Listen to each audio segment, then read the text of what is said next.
the design of smaller, lighter, and more mobile firearms.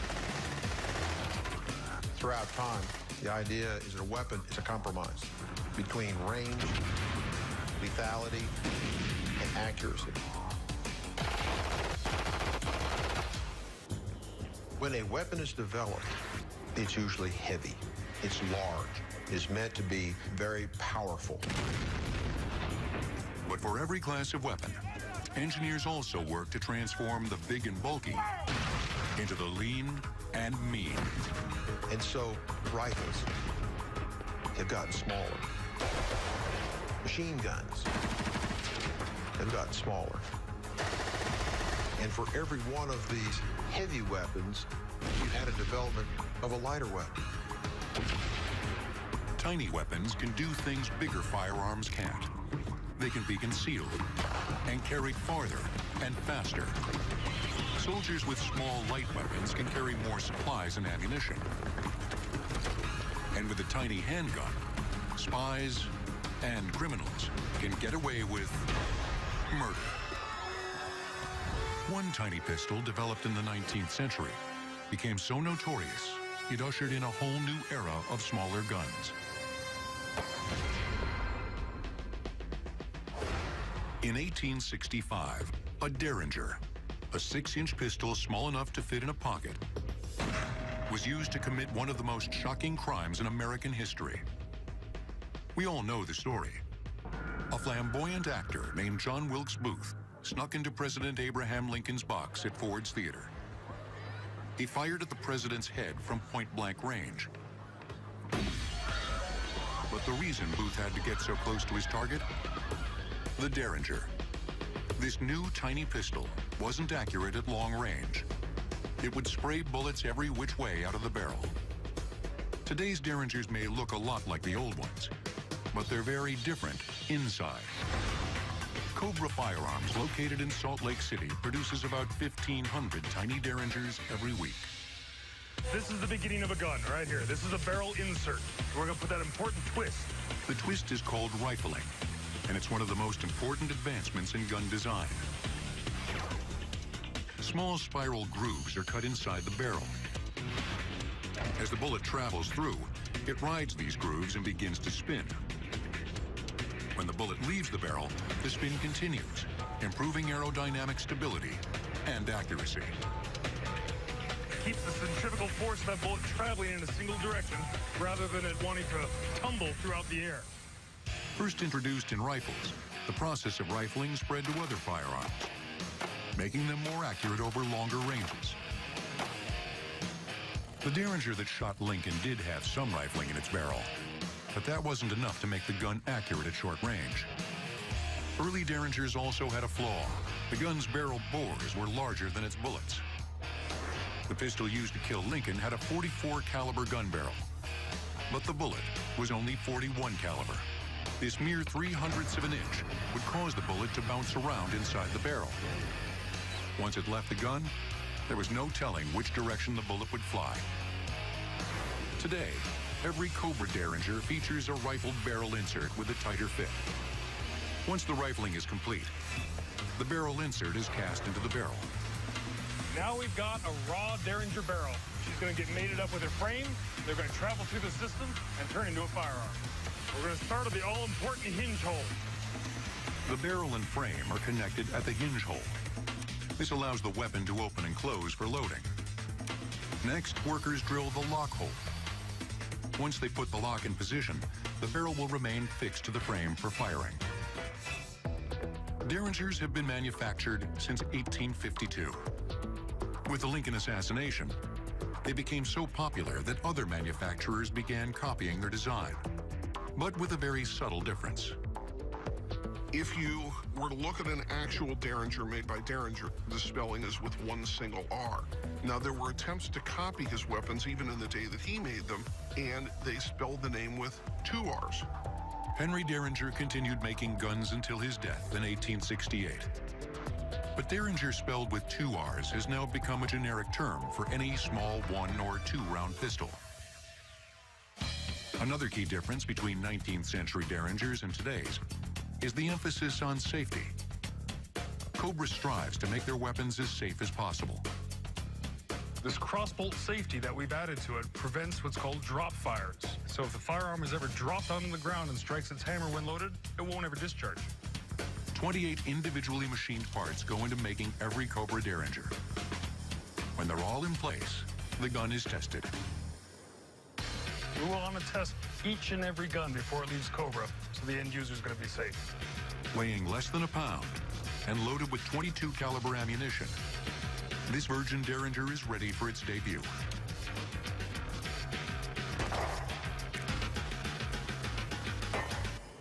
Got him. From the start, the little Derringer appealed to a variety of gun toters. Gamblers could easily hide them up their sleeves.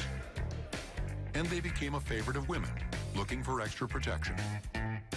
The most common use would have been among prostitutes who would have needed to defend themselves against unwanted attacks. The Derringer remained popular. But as technology continued to improve, small handguns got even smaller and cheaper.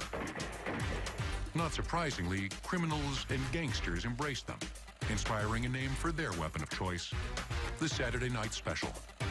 This was the gun that you took out on Saturday night in case something happened, and if you had to, it was a throwaway piece.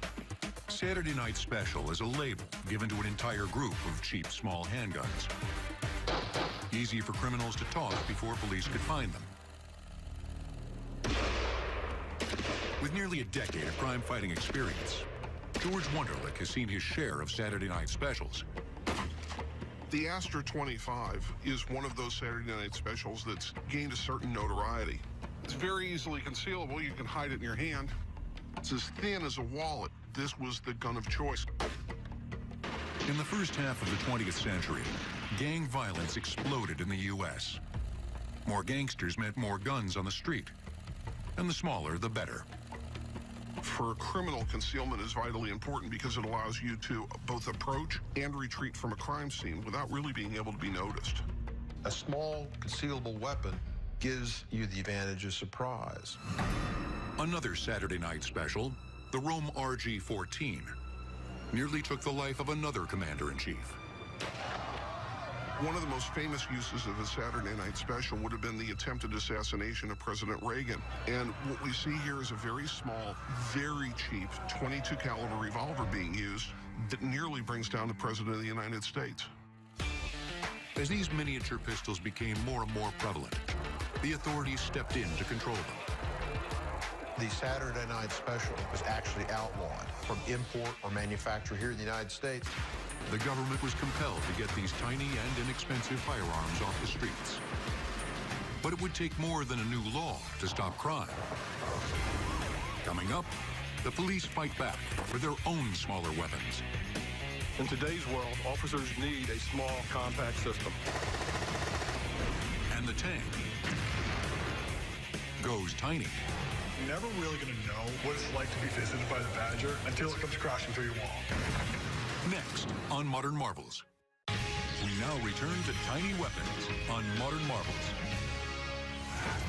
Tiny weapons are the go-to tool for criminals. They can hide them in a pocket, up a sleeve, or in the palms of their hands.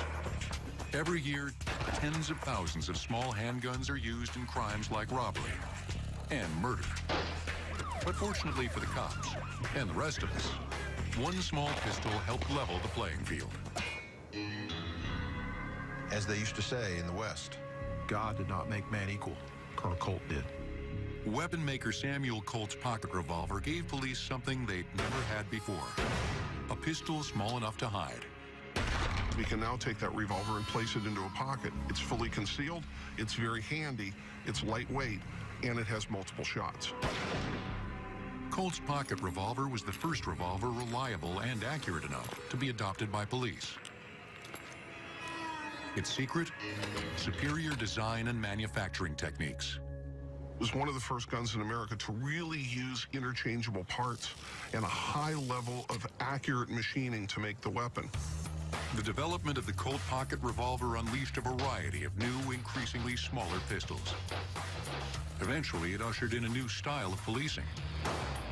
the hidden second firearm.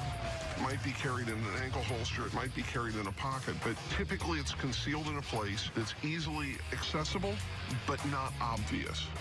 Officers call it a backup piece, or the last line of defense. And it keeps the bad guys guessing. A criminal is going to know that somewhere on that officer's body there's a backup weapon, and they don't know where it is. Therefore, they can't take countermeasures to prevent its use. Backup pieces are usually quite small, often less than 6 inches in length. But when an officer wants to go tiny, he or she can turn to the .22 short. The .22 short mini revolver is the smallest production firearm being made today. This tiny gun is only 4 inches in length, and it weighs just 4 ounces. It can be hidden almost anywhere on the body, even in places that other guns you wouldn't even want to think about. Of course, criminals carry backup pieces too. Police officers must be ever vigilant for tiny concealed weapons. You must be absolutely thorough when searching a prisoner. You also have to be looking out at all times for where the hands go. You never know when it could wind up on a weapon. The .22 short is the smallest weapon a policeman is likely to carry. But there's something else even tinier, the miniature pinfire pistol.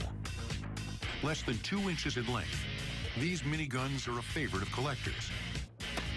The key to making the pinfire so tiny lies in the weapon's ammunition. Pinfire ammunition, it allows the ammunition to get almost insanely small. We're talking about ammunition all the way down to 2 millimeters. Advancements in ammunition also contributed to the trend towards ever smaller weapons. Once ammo changed from flint and powder muzzle-loaded systems to smaller self-contained metallic cartridges, pistols and rifles could get smaller too. The miniature ammunition in the pinfire actually fires, but this gun shoots flares and blanks rather than bullets. At that point, you're not talking about a firearm. You're really almost talking about a toy or a model. Pistols aren't the only weapons with miniature models. Even machine guns have gotten tiny. When SWAT teams need a weapon with devastating firepower, they turn to this mini machine gun. Developed by Belgian manufacturer FN Herstal. The compact P90 is under 20 inches long and weighs less than 6 pounds.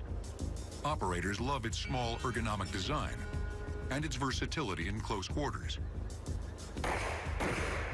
During our training scenario, we were really working on shooting in close proximity to one another. A lot of times in close quarter battle, you're very, very close to your teammate, and you have to practice that in a real live fire scenario. SWAT Commander Ricky Thomas frequently faces life-threatening situations in tight spaces. P90 is rounded. It has rounded contours. It doesn't get caught on your buckles, and it doesn't get caught on your gear. It keeps you from getting snagged and hung up. To create the compact P90, engineers at FN Herstal adopted the bullpup design. What the bullpup does is take this same length of barrel and receiver, and by moving it back in the stock, it gives you the same efficiency and the same accuracy in a shorter and lighter package. In standard weapons, the barrel and receiver are placed in front of the trigger. In the bullpup, the action is moved to the rear of the weapon, behind the trigger. This allows the barrel to sit further back in the stock, reducing the overall length of the weapon. Unlike the compact submachine gun, which uses 9mm pistol ammo, the P90 fires a more accurate 5.7mm round, capable of piercing body armor. The round that's fired out of the P90 is designed to tumble upon impact. Projectile enters the soft tissue, travels 1 to 2 inches. At that point, the front of the projectile starts slowing down. The rear is still going faster. As it's turning, you get the permanent wound cavity from here to here, with the nose of the projectile facing the entrance wound, resting 8 inches into the body.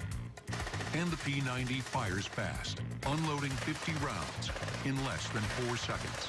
They're extremely controllable rounds. Everything stays on target, on the suspect. You're not spraying and praying the area. Machine guns are designed to send powerful rounds continuously at high speed. The first versions, developed in the 1860s, were big and powerful, all right, but difficult to move. It was more of a defensive weapon because it was not mobile. It could not be carried forward. These massive death machines were placed in key positions to defend territory. But it didn't take long for designers to develop a smaller version. The Browning automatic rifle. In its original form, this weapon weighed less than 16 pounds, had a 20-round magazine. One soldier could easily carry it forward and have a fully automatic weapon. The Browning revolutionized warfighting. Instead of hanging back, the machine gun could now go on the offensive. You actually use it to help you take the enemy's positions. This transition really gives us a second wave of machine gun development. Today's P90 is the culmination of more than 100 years of machine gun technology, providing maximum firepower in a compact, maneuverable design. Is advantageous in the close quarter battle situation. You have a 50-round, high-capacity magazine firing a high-velocity round. What that gives you is the ability to put lethal force on target in a very short distance. Throw.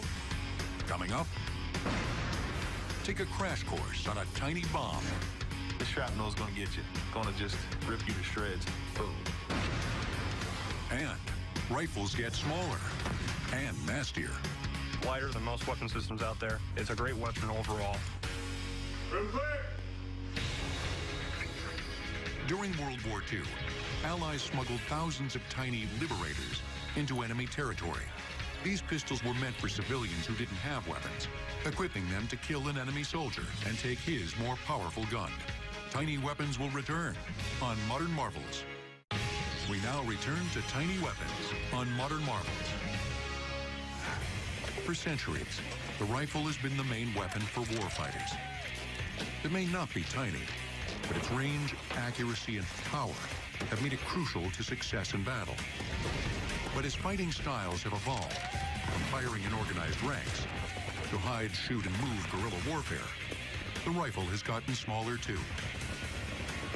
Today, U.S. forces rely on the compact, maneuverable assault rifle. The current version is the smallest and lightest ever deployed.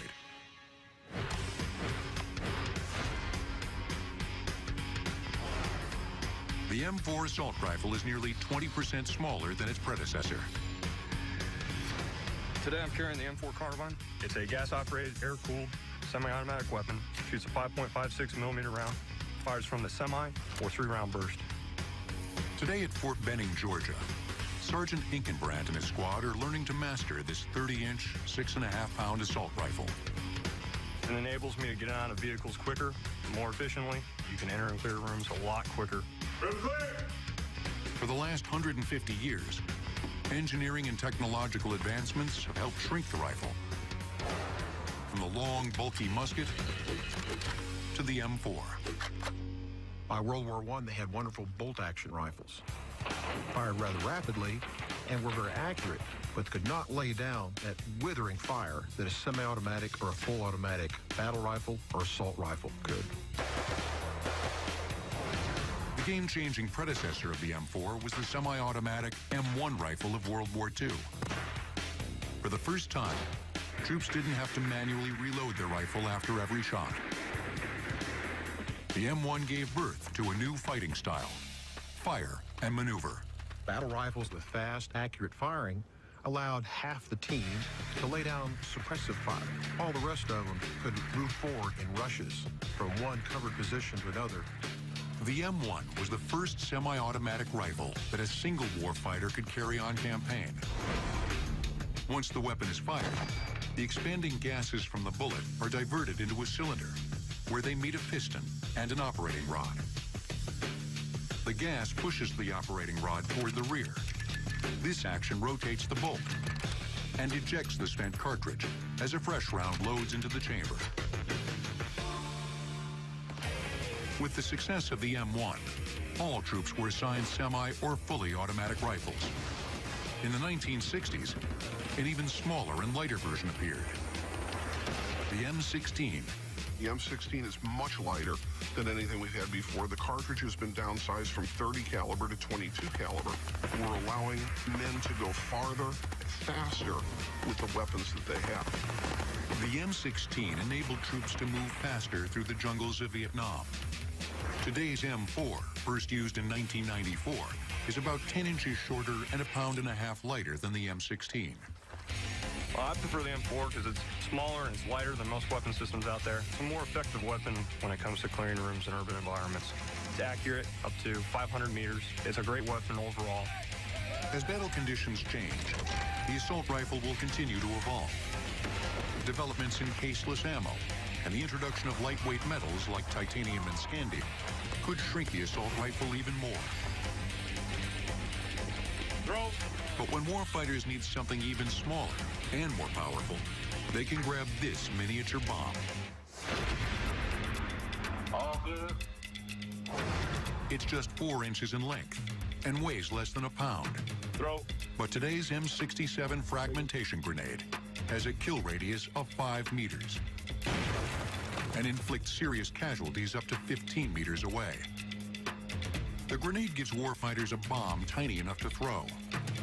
Grenades have the ability to do things that no other weapon does because they explode in every direction. You can take out an enemy 360 degrees around the device. And grenades do things that larger bombs can't. Because they're so small, an individual soldier can carry several at once. And while larger bombs must be dropped from planes, the grenade just needs a trained warfighter. First thing I want you to do is I want you to take the hand grenade off your vest. Using this handy bomb in battle has its share of risks.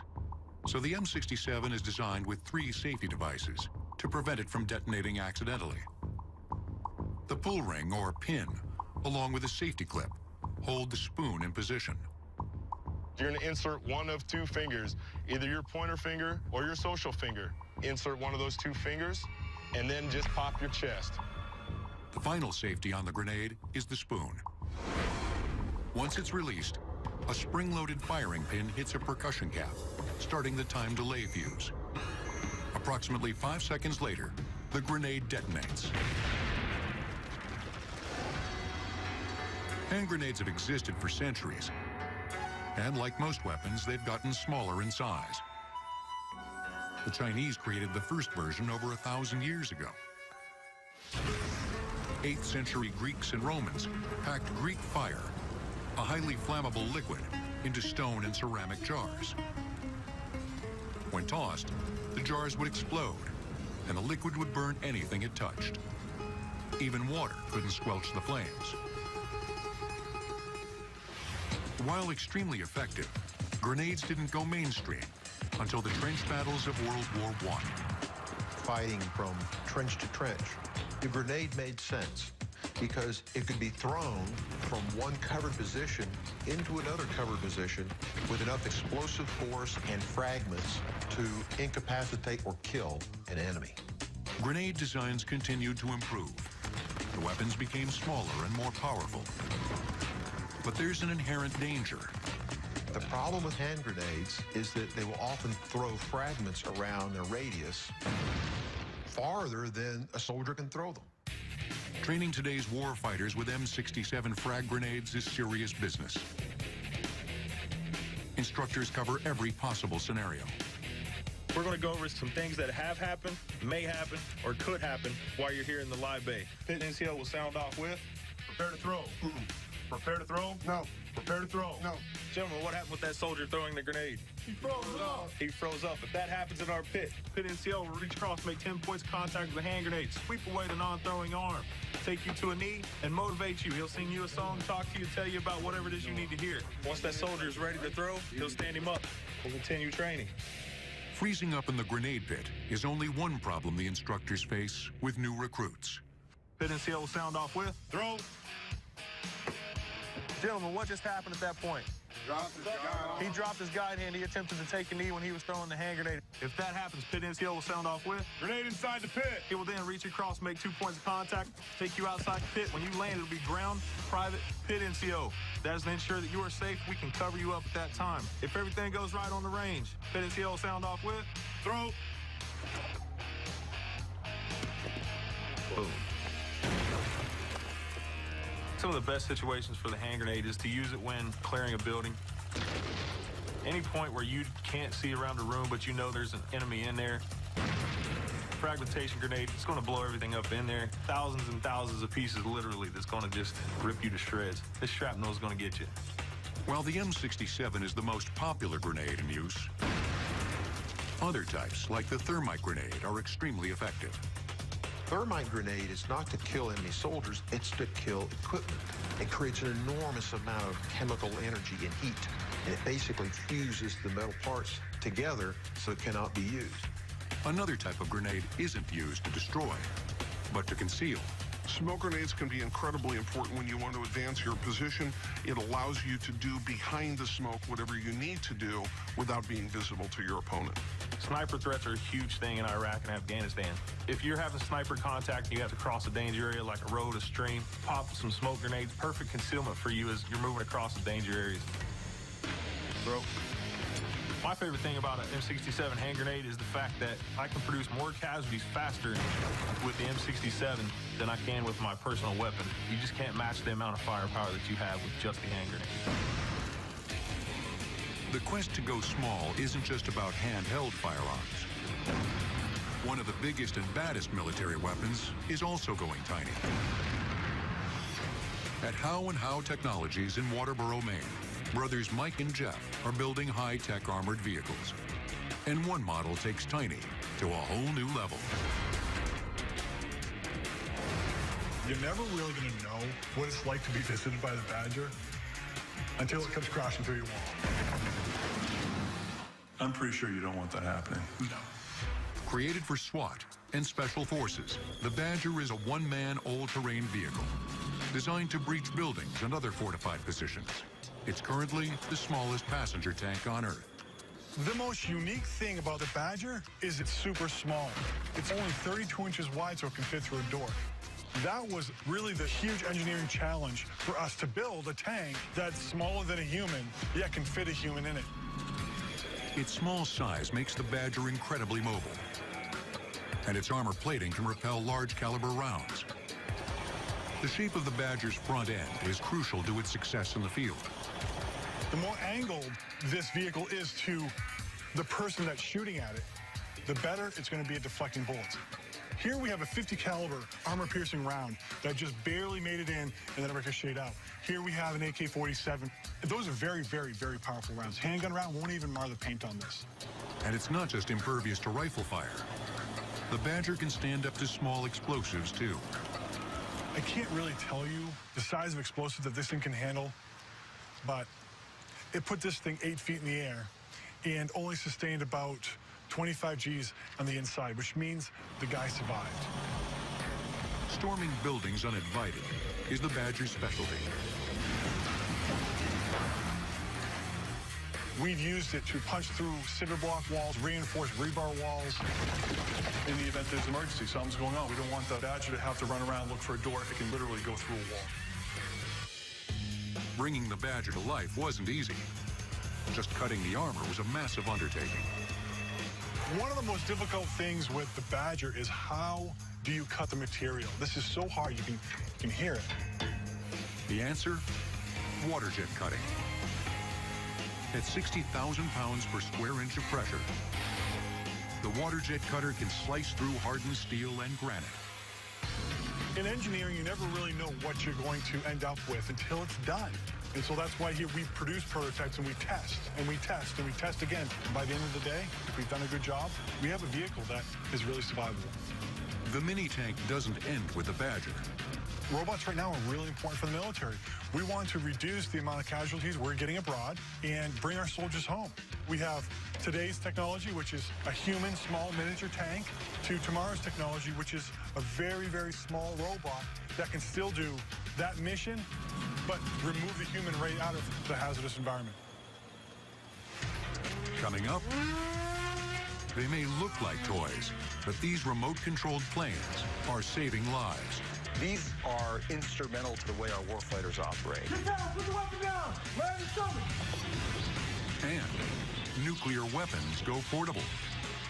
Next on Modern Marvels. We now return to tiny weapons on Modern Marvels. Flying behind enemy lines to gather intelligence is risky business. So the Air Force developed a small unmanned aerial vehicle in the 1990s. The Predator. At just 27 feet long and with a wingspan of 49 feet, it's flown remotely and can stay airborne for 40 hours. Armed with 2 Hellfire missiles, this UAV delivers a punch that can destroy tanks or bust bunkers. But for today's frontline warfighter, the Predator isn't practical. Faced with an enemy that's planting IEDs or sniping from rooftops, troops now have their own smaller versions that can be carried in a backpack and launched by hand. The brains behind this new generation of UAVs is AeroVironment in Southern California. These unmanned aircraft systems are instrumental to the way our warfighters operate. They provide critical information within a critical time frame that enables those warfighters to do what they need to do to complete their mission. AeroVironment has 3 small UAVs in production, each with different capabilities. If they need to keep continuous coverage over an area for an extended period of time, they might want to use a Puma system, which can fly for 2 hours. The Puma is the largest of the 3, with an 8-foot wingspan. It weighs about 13 pounds. What also sets the Puma apart is a mechanical rotating camera that can lock on a target and maintain constant surveillance. The airplane can fly in a straight line and can keep the camera focused on a given target, which helps them do their jobs much more effectively. And we can clearly see he has a weapon on the ground. He has a shovel in his hand, and he appears to be digging a hole. We've gotten really good feedback from the field where soldiers have been able to get intelligence just like this. When troops need a smaller, even more mobile UAV, they can turn to the Raven. Raven is the most prolific unmanned aircraft in the world today. We've shipped more than 15,000 of these little airplanes to customers all over the world. The Raven is more concealable than the Puma, but it can only stay airborne for 90 minutes. AeroVironment's smallest UAV, the Wasp, is roughly the size of a hobbyist's remote-controlled plane. Less is definitely more for our military customers. The Wasp is the smallest unmanned aircraft system in the world today. It weighs about 1 pound. It flies for about 45 minutes. It can be packed inside of a backpack. You just throw it in the air and it flies away. The Wasp's small size and quiet electric motor make it nearly undetectable from the ground. Tiny, stealthy, unmanned aircraft are the perfect tools for troops facing sniper fire. Once they know where the enemy is hiding, they can lower the hammer. Get down! Put the weapon down! Land your stomach! Sergeant. These are used by frontline warfighters. They have to be small. They have to be light. These mini UAVs also have to be tough. There have been cases where insurgents have actually hit these aircraft, put a hole in a wing, and when they bring it back, they can just take a roll of duct tape and put it on, tape it up, and send it right back out in the air. The biggest beating can come on landing. So the UAVs are built to break apart upon impact. Kevlar is a material that we use to ensure the strength and the lightness of these aircraft. When you see the kind of beating these take out in the field, you'll understand why we need to make sure this is very, very durable. But the pieces don't break. The troops can actually snap them back together. AeroVironment has one more UAV in development that can deliver a blow of its own. We've also been developing a totally new kind of a system, which is actually more like a munition than an unmanned aircraft system, and we call that the Switchblade. The tiny Switchblade is fired from a launch tube on the ground. As the plane approaches its target, the onboard explosive is armed. The Switchblade then flies into that target and detonates, taking out that target and removing the threat. While the Switchblade will deliver a small, precise payload, the goal of a nuclear bomb is to unleash as much destruction as possible. During the Cold War, the United States and the Soviet Union raced to build ever bigger bombs and missiles, weapons capable of wiping out entire cities. we also thought small. In the 1950s and 60s, the Soviet invasion of what was then West Germany seemed very possible. The United States wanted a weapon that could stop the Soviets cold. So they created miniature nuclear bombs. The United States military in the 1950s actually developed an atomic recoilless rifle, kind of like an atomic bazooka. It was nicknamed the Davy Crockett. When you start to miniaturize atomic weapons, they become tactical. They can actually be used for the first time on the battlefield, and that completely changes the equation. The Davy Crockett carried the lightest nuclear warhead on record, the W-54. At 11 inches in diameter and weighing 51 pounds, the W-54 was small and light enough to be carried by one man. Had a tripod, you could download it or actually fire it from the Jeep itself. The Davy Crockett's range was about 2 miles. And so, depending on the power of the warhead and the direction of the wind, the operating team could be in danger.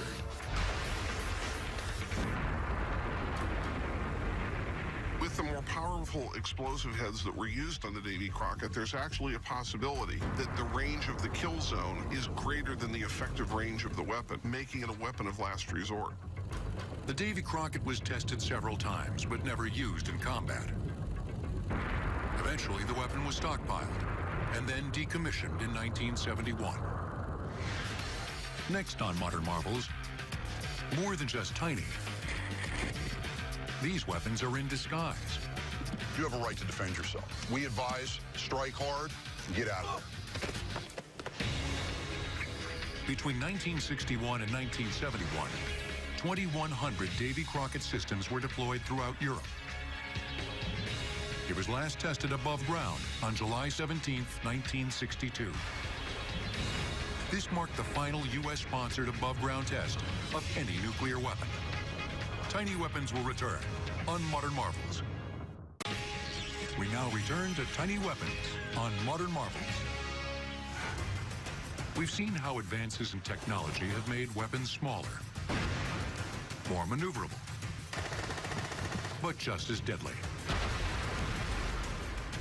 These tiny tools make fighting more efficient, both for the good guys and the bad. But another, more secret group of weapon wielders relies on miniature devices to survive. Spies. When you start to get into the realm of spies, you're talking about miniaturized and unusual weapons, really of types that almost boggle the mind. Cigarette packs, lipstick cases, even pens have all been transformed into firearms. The intelligence community is incredibly creative when it comes to tiny weapons. One of the more interesting cases was actually an umbrella used to deliver a poison dart. In 1978, Bulgarian dissident Georgy Markov was killed when a tiny pellet of ricin was injected into his leg. They figured out what happened during the autopsy. Almost anything can be disguised. It's really quite amazing. Spies may have an arsenal of secret weapons, but they're not alone. Irv Miller and his wife Laura have been developing tiny self-defense weapons for civilians, police, and corrections officers. At some point in everybody's life, they get scared. Having some type of self-defense weapon on you is a good idea. Irv bought his first stun gun more than 20 years ago and got instantly hooked on small, less lethal weapons. Not every situation calls for a lethal action. Lethal actions are literally life and death. One of Irv's best sellers is the Kubaton. This slim impact weapon packs a punch in less than 6 inches of aluminum or plastic. What makes it so effective is that there's pressure points all over the body. Understanding the body's various pressure points is key to mastering the Kubaton. You take a hard object like a Kubaton, you press that anywhere around the wrist and squeeze from the other side with your thumbs. You're going to take total control of that person. With hundreds of applications, the Kubaton can be used in almost any scenario. Somebody comes up from behind you and grabs you. She'll press the Kubaton down into the elbow area, and then takes control of wrist. It's one of many pressure points. When she presses down, my hand lets go. No matter how big the guy is, if he grabs you, you put one of these between his knuckles and pull his hand, he's going to let go, and he's going to go with that hand. At first glance, the Wildcat keychain seems harmless, even cute. But squeeze it inside your fist, and it becomes a devastating self-defense weapon. Another close quarters weapon that we sell are stun guns. Stun guns deliver a disabling electric shock. Law enforcement has used them for decades, and more recently, the general public. A stun gun works off a simple 3 or 9 volt battery system. Energy is sent through a set of capacitors to produce a high voltage current, from 100,000 volts to more than 1 million. The strong electric shock disrupts the signals that go from the brain to the voluntary muscles, causing them to shut down. The effects last up to several minutes. Consumer stun guns come in a variety of tiny shapes and sizes. This gun here doubles as a cell phone. Everybody's carrying a cell phone, but this cell phone has an LED light which comes in handy, but even more importantly, it's a stun gun. What's great about these mini stun guns is they're small, compact, very concealable, and they pack a hell of a punch. Stun guns are considered close quarter weapons. When you need a tiny weapon with a longer range, you can grab a can of pepper spray. What pepper spray is a mixture of very hot peppers with a few other components that cause the body to do things involuntarily. The eyes will slam shut, your lungs feel like they're closing up, your airways and mucous membranes start to swell. It takes the fight right out of somebody. The hot pepper in Irv's pepper spray is rated at 2 million Scoville heat units. That's 400 times hotter than a jalapeno pepper. But Irv sells an even more powerful pepper spray. We call it Black Label, Special Tactical Ops. And what this is for is worst case scenarios. So we already have a really nasty pepper spray to begin with. Then you add 2% tear gas. That combined with pepper is totally for a respiratory takedown. Tactical teams can hit them with the Black Label and pretty much incapacitate someone within a half a second or so. Working with police and civilians, Irv believes that using less lethal force is the first step in any physical confrontation. Nobody wants to take a life. In most situations, if you pull the pepper spray to use it first and it gets ugly fast, you literally throw the spray and you pull your sidearm. That's how it's done. From the city streets to the fields of war, as weapons get more powerful, ingenuity shrinks them down. Making weapons big is easy. The hard part is trying to make something that... 65, a Derringer, a 6-inch pistol small enough to fit in a pocket, was used to commit one of the most shocking crimes in American history. We all know the story. A flamboyant actor named John Wilkes Booth snuck into President Abraham Lincoln's box at Ford's Theater. He fired at the president's head from point-blank range. But the reason Booth had to get so close to his target? The Derringer. This new tiny pistol wasn't accurate at long range. It would spray bullets every which way out of the barrel. Today's Derringers may look a lot like the old ones, but they're very different inside. Cobra Firearms, located in Salt Lake City, produces about 1,500 tiny Derringers every week. This is the beginning of a gun right here. This is a barrel insert. We're going to put that important twist. The twist is called rifling, and it's one of the most important advancements in gun design. Small spiral grooves are cut inside the barrel. As the bullet travels through, it rides these grooves and begins to spin. When the bullet leaves the barrel, the spin continues, improving aerodynamic stability and accuracy. Keeps the centrifugal force of that bullet traveling in a single direction rather than it wanting to tumble throughout the air. First introduced in rifles, the process of rifling spread to other firearms. But as technology continued to improve, small handguns got even smaller and cheaper. Not surprisingly, criminals and gangsters embraced them, inspiring a name for their weapon of choice, the Saturday Night Special. This was the gun that you took out on Saturday night in case something happened, and if you had to, it was a throwaway piece. Saturday Night Special is a label given to an entire group of cheap small handguns. Easy for criminals to toss before police could find them.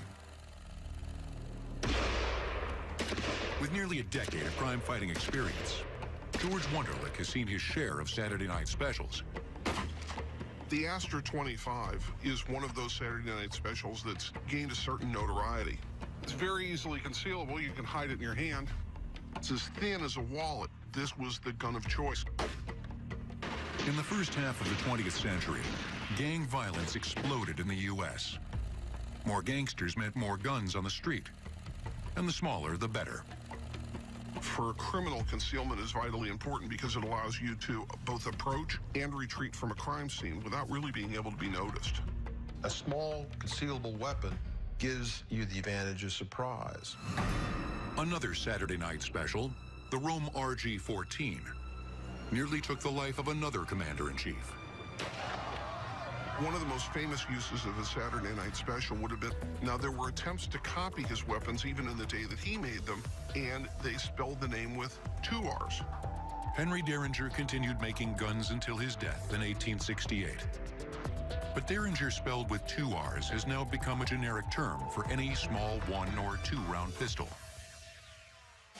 Another key difference between 19th century Derringers and today's is the emphasis on safety. Cobra strives to make their weapons as safe as possible. This crossbolt safety that we've added to it prevents what's called drop fires. So if the firearm is ever dropped onto the ground and strikes its hammer when loaded, it won't ever discharge. 28 individually machined parts go into making every Cobra Derringer. When they're all in place, the gun is tested. We will want to test each and every gun before it leaves Cobra, so the end user is going to be safe. Weighing less than a pound and loaded with .22 caliber ammunition, this Virgin Derringer is ready for its debut.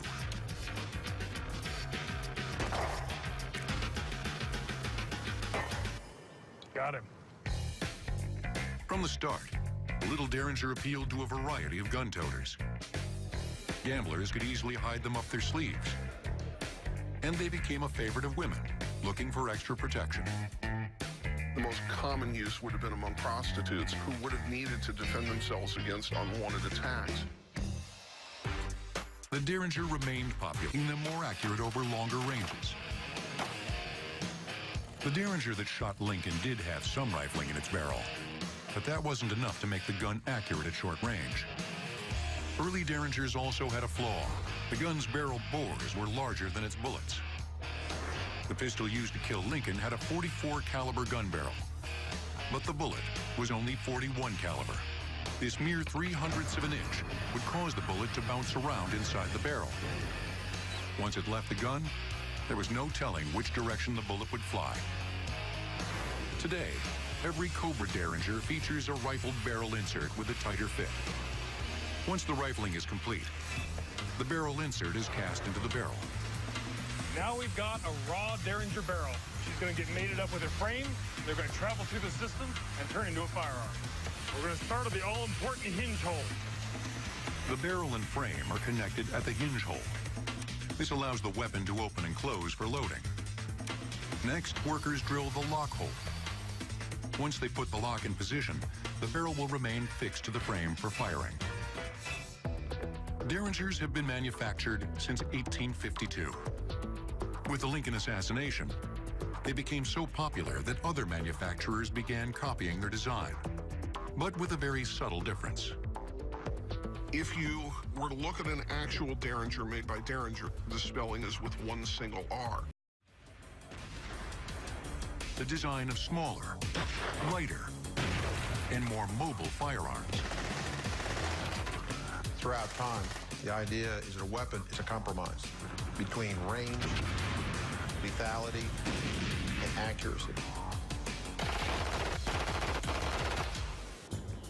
When a weapon is developed, it's usually heavy, it's large, it's meant to be very powerful.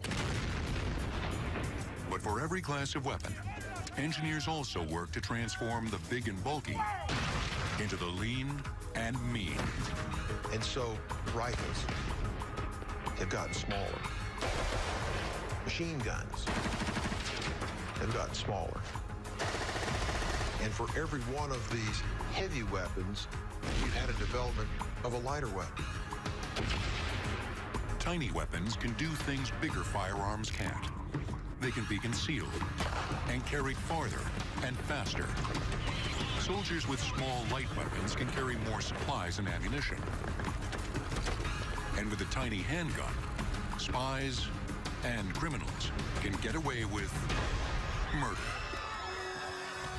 One tiny pistol developed in the 19th century became so notorious, it ushered in a whole new era of smaller guns. In